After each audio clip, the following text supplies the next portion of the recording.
I click here, question 4.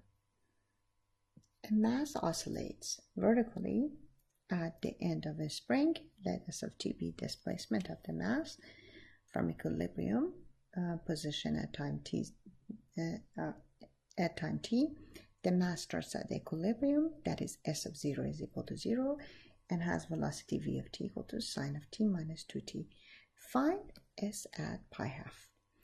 I know derivative of S is v, antiderivative of v should be S. So S of t is equal to antiderivative of v.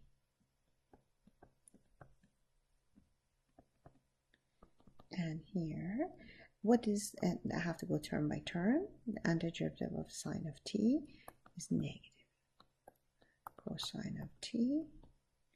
Antiderivative of 2t squared, 2 is coefficient, t to power 3 plus c.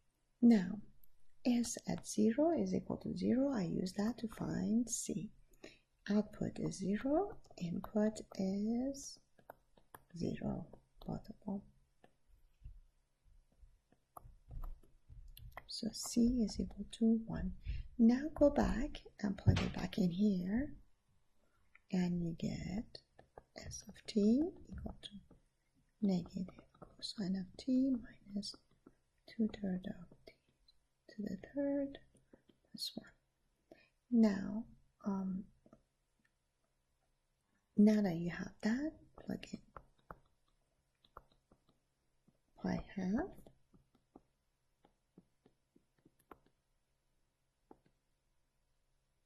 cosine of pi half minus 2/3 pi half to power 3 plus 1. And that gives you negative 2/3 pi to the third divided by 8 plus 1.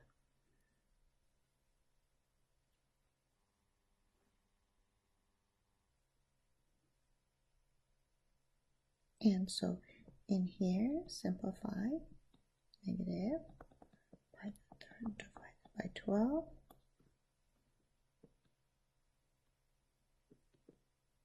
plus 1. And this is the answer. Again, I want to emphasize, when you take the antiderivative, keep the general antiderivative boxed. So when you find c through the initial value, you can plug c back in here and then evaluate whenever you want to evaluate. Example 4. A watermelon is dropped off a cliff and hits the ground with a speed of 112 feet per second. What is the height of the cliff?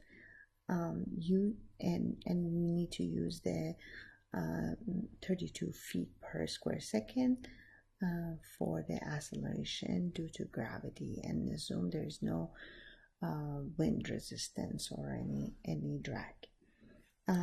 So let's say watermelon has a constant acceleration a of t equal to negative 32. Then take the antiderivative and find v of t equal to negative 32t plus c.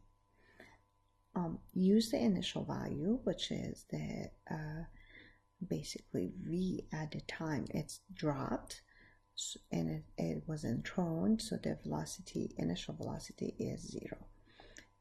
Plugging in v of 0 equal to 0 gives you c is equal to 0 and v of t equal to negative 32t.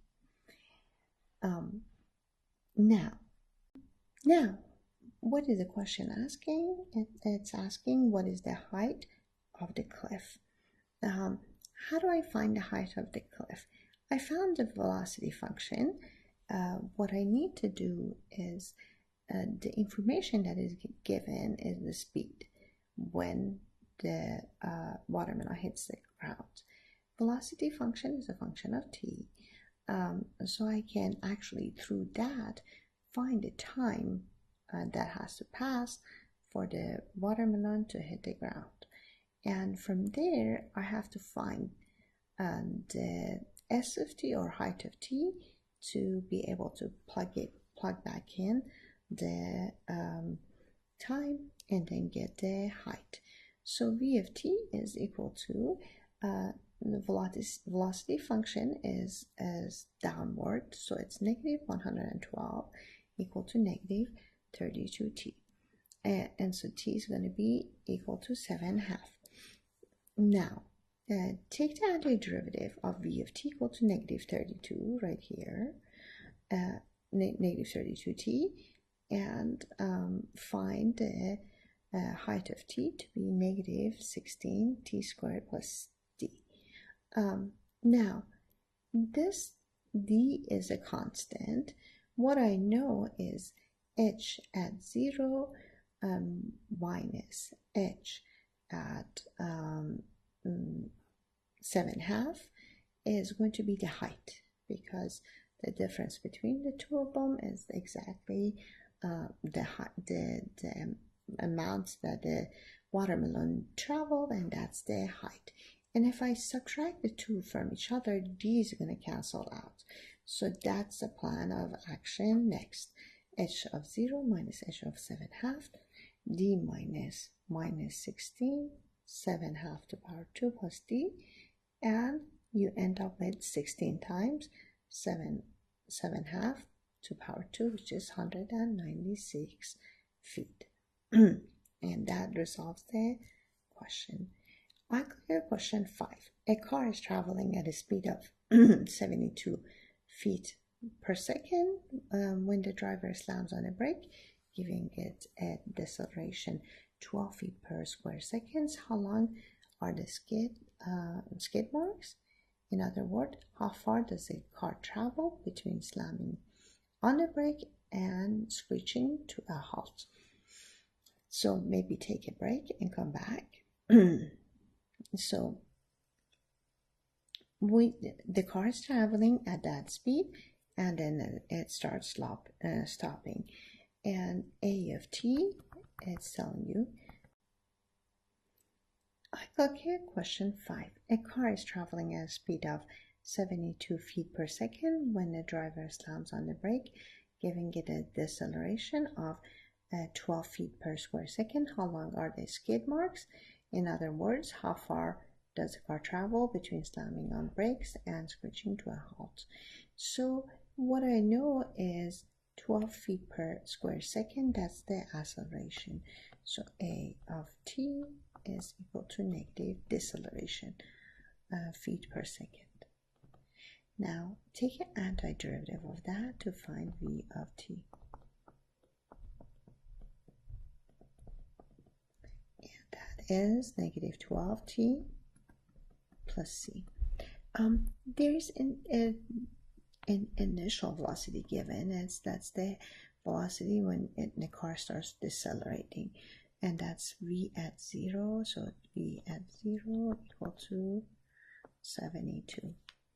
Therefore, I can plug it in, and I know v of t is negative 12t plus c.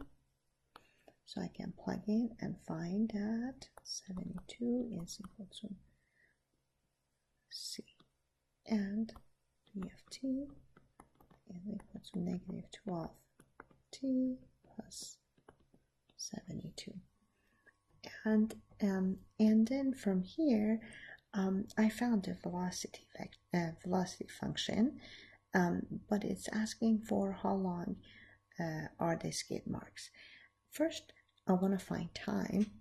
Then I want to find the s of t, and then plug in that time in s of t. Over here, to find time, I have to remember car stops when v of t is equal to 0. So now let's calculate t for that value. And that gives me t is equal to 6. I found t. Let's take the velocity function, which is that. Take another antiderivative and find s of t, which is negative 12t plus 72 dt, negative 12t squared divided by 2 plus 72t plus d. And here, negative 6t squared plus 72 t plus t. Now s at 0, I'm sorry, the other way around. We want to find how much traveling was done. So s at the time 6 minus s at the time 0 should give you how many feet we traveled. And plugging in 6 in here, we get negative 6 times 6 to the power 2 plus 72 times 6 plus t, then minus t, and this should give you the answer, which is going to be 2,216 feet, and that's the answer. Okay, question 6. Which of the blue graphs, A, B, C, is an antiderivative of the function f of x shown to the right in red? So I say pause the video and come back. So when we're talking about which one of the ABC is an antiderivative of the red, you have to think about which one. If I take the derivative, I'll end up with f of x. Looking at the first one, basically the increasing and decreasing should match.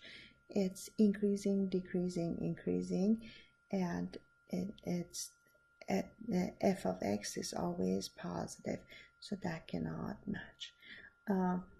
This one is always decreasing, f of x is always positive. This one's increasing then decreasing, doesn't work again.